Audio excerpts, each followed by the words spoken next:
Okay, I'm here with a bunch of other people who are just off camera because they're cowards. Yay! This is the Spoony one. I'm here with Ed Glaser. We're in Sean's room with Aussie and Benzi here. They'll be passing through periodically, but Ed is the featured guest here. He is the creator of Press Start.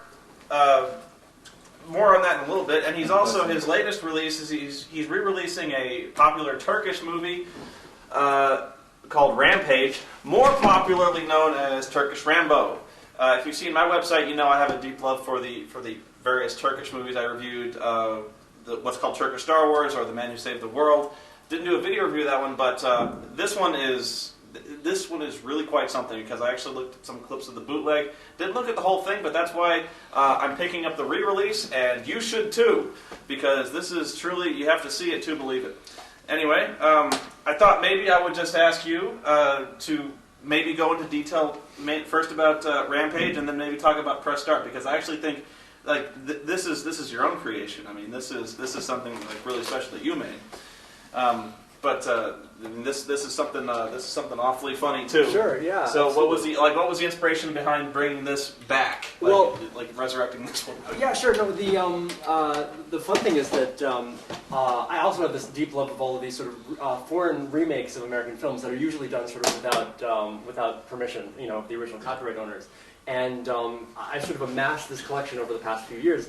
Every 2 weeks, my wife and I have a bunch of our friends over, and we have foreign rip-off movie night, remake exploitation movie night. Right. And Ben's like, "What are you doing?" He's a fucking Bible, dude. He's trying to shrine off. Everyone knows that the Gideons put them in every room.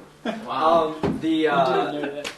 So yeah, every other Saturday we watch one of these remake exploitation movies, right. From Turkey or India or Indonesia or wherever. And when Press Start was getting its premiere in town, my friend Jake Kaufman, who did the music for Press Start, had come to town for the premiere and was holding this copy of Turkish Star Wars and saying, "Have you seen this?" Yeah. And I had to break it to him, like, "Jake, I'm sorry, we just watched the sequel last week." And he was like, "Oh," and then he said, "Well, have you seen Turkish Rambo?" Yeah, Turkish Star Wars is the one that gets all the press because it is such a blatant, not even rip-off. They are lifting entire scenes, entire score pieces. But, I mean, I think Turkish Rambo proves that they don't need to rip off things to be incompetent. They can be incompetent all on their own. Oh, absolutely. Create their own, Turkish cinema was... I haven't seen this Indonesian rip-off stuff, but I've got. I actually brought with me Indonesian Terminator. Indonesian Terminator. Yes. My brother saw the Italian Aliens, Italian Terminator. Which one? Hands of Steel? Terminator 2, T2 or something like that. Better known as Shocking Dark. Yeah. Yes. It was it's called Terminator 2, but it's really an Aliens ripoff. Aliens with the last 10 minutes are sort of Terminator-ish. And my brother, he shoves this movie in my hand. He's like, "You need to see this. This is the worst I've ever seen." I'm like, apparently, in the foreign markets, with Jaws, with Terminator, absolutely, they can't. They wanted to make their own little identity of these movies, and it's remarkable how bad they are, how shockingly bad they are. It's true. The Terminator 2 was actually Terminator 2, aka Shocking Dark, was done by a guy named Bruno Mattei, and I brought a movie that you absolutely have to see while we're here. Another movie directed by Bruno Mattei called Robo War. It is an Italian knockoff of Predator, starring Reb Brown in the Arnold role. Reb Brown. Sold my man, Red Brown. He's the man. I know, right?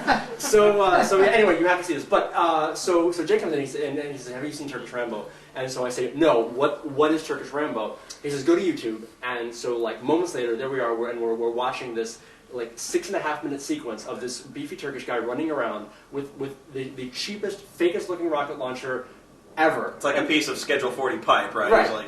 And every time he fires it, it sort of pops off because it's someone off camera has attached it to a string and pulls it off when he pulls the trigger, and so it kind of goes thoop.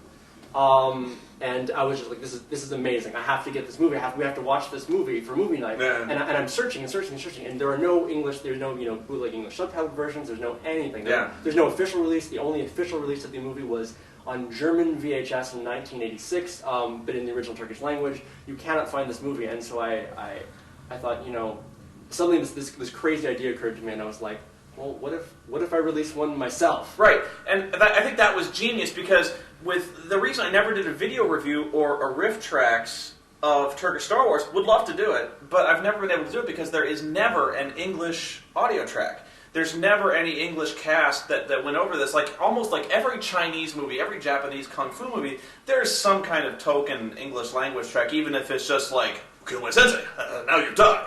Like they don't have to be good, but there is almost never an English track for these Turkish movies or any of these movies. And so what you did was you recorded your own Yes. English track. And were you going for spoof, or were you actually trying to like? No, I figure if people are going to laugh at me, I wanted it to speak for itself. So we did a legitimate dub. You were going to play it straight. Okay. Absolutely. Yeah. And the thing is that like Turkish Star Wars, the original version stole its music from other films. So we couldn't use the original audio track as it was, so we had to create an entire new score. And so we have a completely new score by Jay Kaufman, who did the music for Press Start, also was the composer for Contra 4, the video game. He's doing Red Faction Guerrilla right now, and just did like a phenomenal job kicking up the score several notches. Okay. Yeah. Turkey doesn't have an army; they have Sirdar. Yes.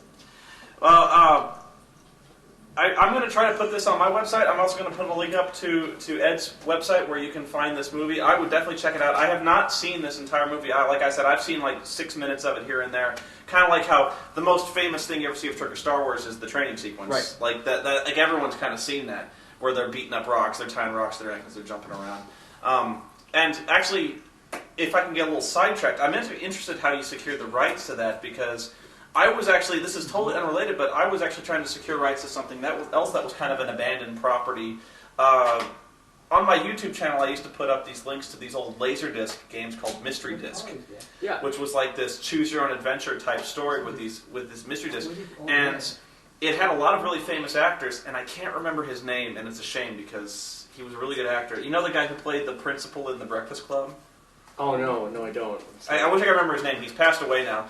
But I actually loved it. I was like, I would love people to see this because he's actually really good in it. And so I started tracking down the director and I started tracking down the producers, and that is amazingly hard to do these days because anything that was not made, like now in the DV age, like with the filmmakers, it's really easy to find filmmakers. Like if you wanted to find like Kevin Smith or something like that, you could find him. You probably not be able to get much time with him, but you could find him.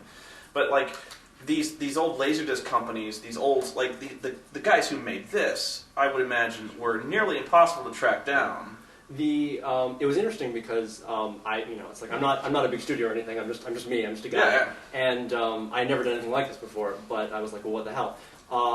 The guy who owns Onar Films, it's a Greece-based company, and they've released a whole bunch of. They released Uch Devadam. They've released he's released Turkish Superman, a bunch of those movies. I contacted him and was like, hey, I'm interested in tracking down one of these movies. Could you help me, please? And he said, yeah, absolutely. And he got me in touch with the producer in Turkey, and they were able to find the film and secure the rights and sell me the rights. I mean, it was a little bit more complicated than that. Yeah. Back and forth and time delay and a little bit of language barrier and stuff. But it was lucky though, because it was lucky you were able to find anyone, because like I wouldn't even know where to start. Like because even translating, like even going so far as to like try to translate the credits in the movie or something like that, you might go to IMDb or something like that. Yeah, there actually wasn't an entry in IMDb until I submitted one. Yeah, it's hard to find information about these films. So like, I don't even think I can find anything on like Terminator 2, that one, but wow, there's so many of these, like even exploitation films and stuff like that. A lot of these movies, I know there's one guy on YouTube called the Cinema Snob, who does a lot of reviews of these really like Elsa, Fraulein SS and stuff like that. Right, yeah. Like really strange stuff, and stuff that's actually like you almost have to be masochistic to try to track this stuff down. But there actually is some kind of value in seeing movies like this, if not just purely comedic value, but it's kind of interesting, at least like for like even in terms of like if you're like an amateur filmmaker, it's kind of good to go see the way things are done wrong.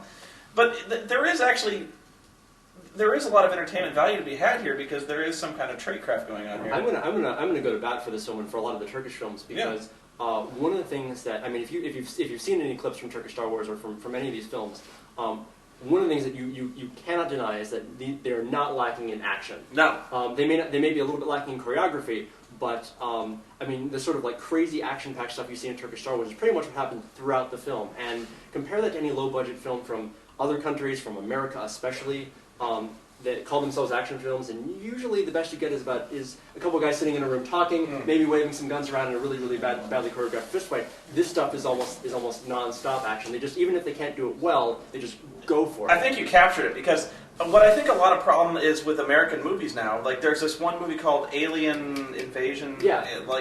And there's the American one, Alien Invasion Arizona. something like that. Yeah. And I forget the exact title, but it was like a remake of the 1950s schlock movies. But the thing is, it kind of knows that it's being too funny. Like, it knows that it's being cute, and at the same time, it loses a lot of that camp value. Like, if you're trying to be camp, you're not camp. Right. And so here, like with the Turkish movies, they do have a lot of action. What really fails them is, like, the technology for them just wasn't there. Like, the special effects just weren't there. So a lot of times, it's really, really pathetic to watch, but, like, it's still kind of exciting to watch, because they are actually doing quite a lot with not much. Right. Well, and keep in mind a very brief Turkish film history lesson. The Turkish film industry didn't really start until about the 50s, and they started off with a Dracula movie called Dracula in Istanbul, and they were so keeping in mind that they were roughly 40 years behind us, and we're still catching up. For Dracula in Istanbul, there was a scene in a graveyard that was supposed to be in this foggy, creepy graveyard. They didn't have fog machines. They didn't have any way to make fog. They set a fire. Well, no, even better. What they did was they had like 30 stagehands puffing multiple cigarettes just below the frame, blowing the smoke into the camera, because that's all they could do. Oh, I bet you could hear it too. Like, yeah, well, it's not how I would want to do it. I would not want to be one of those stagehands, but I mean, they had to be inventive because they didn't have any of the technology. That must have been a unique experience on that set. Anyway, so like you've done this. Are you waiting to see if this is a success before you try taking off with more of these? Like, yeah, are there any other movies like this planned? I would love to do some. There are some that are in the front of my mind that I am poised and ready for. But it depends if people like this one and if enough people get it. Because, takes off. Yeah, so we'll see. But I don't want to give anything away just yet.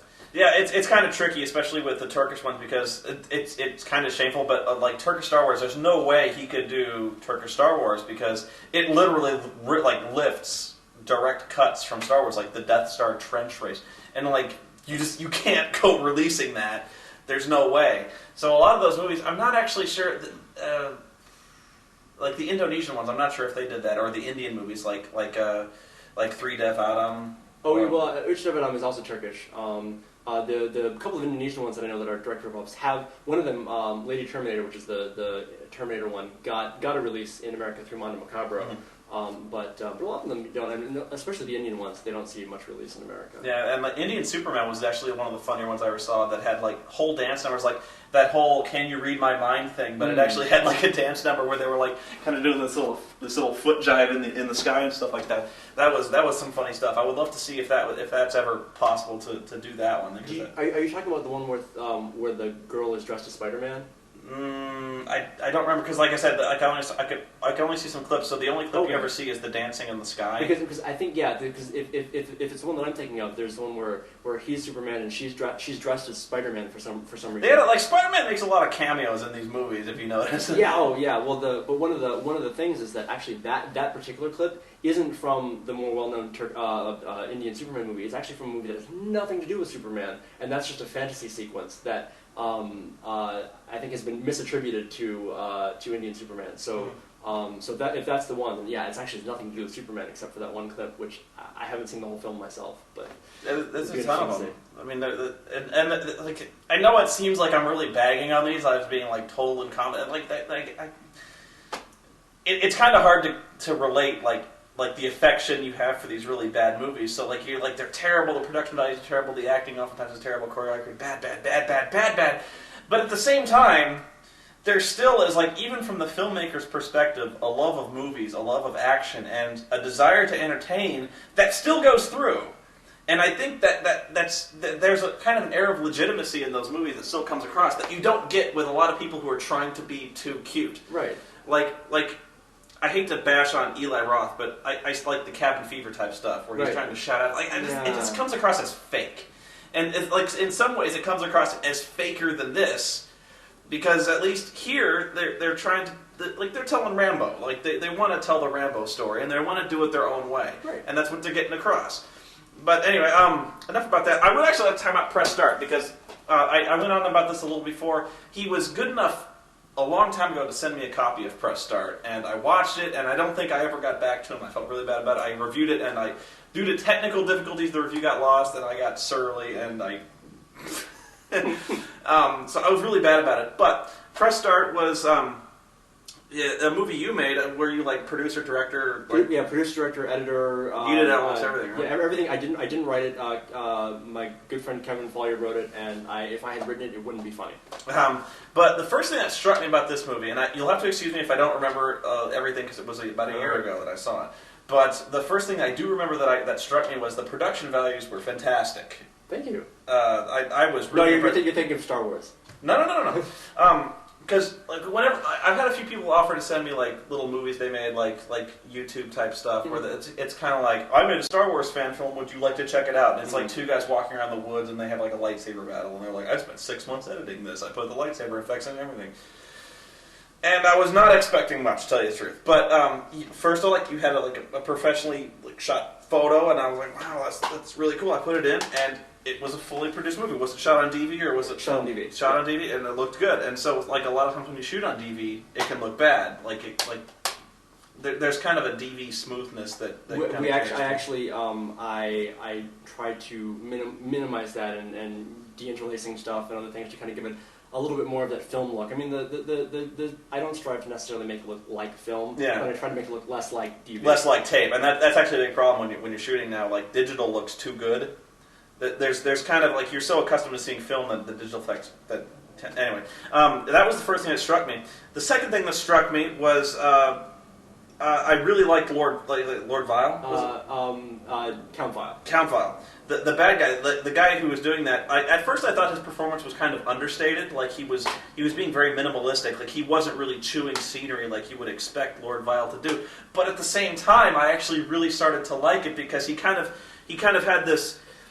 He was this kind of, it's hard to describe, he kind of had this low-level annoyance. He was kind of like a bored middle manager who was just happened to be the Lord of all evil, and he just wanted things done just so. Yeah. And I was like, the take he had on that character, I thought, it really grew on me because, the way I do the Dr. Insano thing is, rabidly over the top, and it could get kind of annoying because, I'm this shrieking, laughing, cackling moron. So when you think of a guy called Count Vile, you're thinking, I will have them destroyed, kind of doing this thing. But I really liked that character. The second thing I really liked was the annoying little smiley sprite that pops up. Zippy. Yes. And if you've ever played, not Wind Waker, Ocarina of Time. Ocarina of Time, that little fucking sprite that keeps coming up. Hey! Navi. Listen! And they have never managed to get rid of that guy. Even in, the newest one, Twilight Princess, there's that little fucking flea that pops up, and it doesn't go, hey! But it's still, it pulls you so out of the game when this guy's like, you should use the hook shot up there, and I'm like, I know, thank you. Well, the great thing, there's so many of them too. There's Sparks from Spyro. There's so many of these adventure games have these obnoxious characters that tell you, or Omo Chow from Sonic Adventure 2. Right. And if you notice the Cortana effect that's gone on in every game now, where there's a sexy female voice inside your head, almost always guiding you through. Dead Space.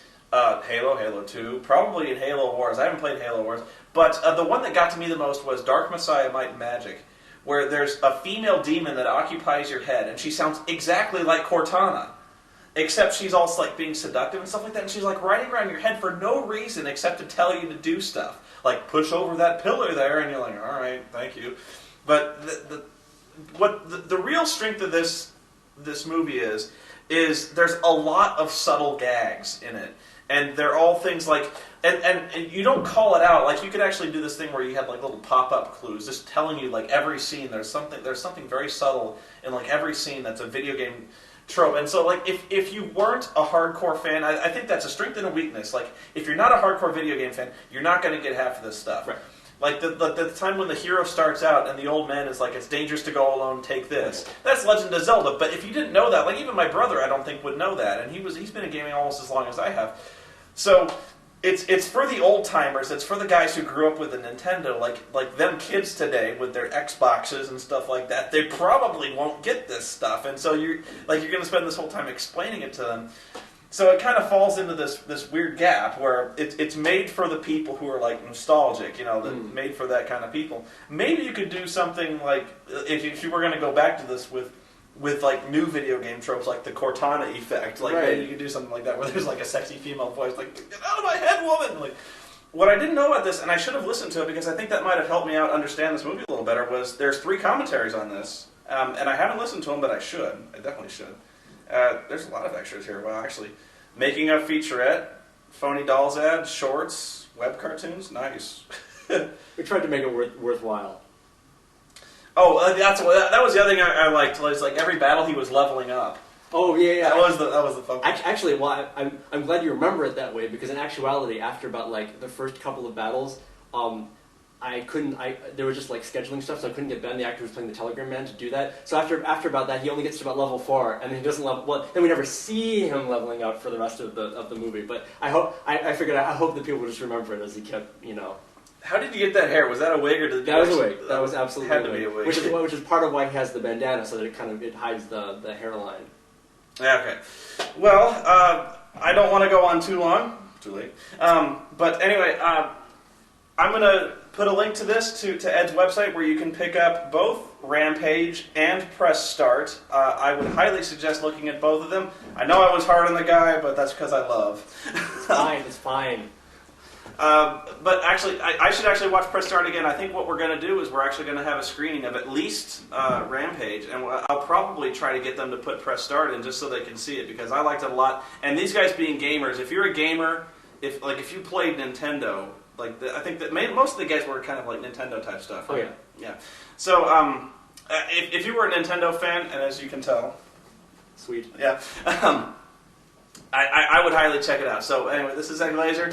This is Noah Antal. We're signing off for now.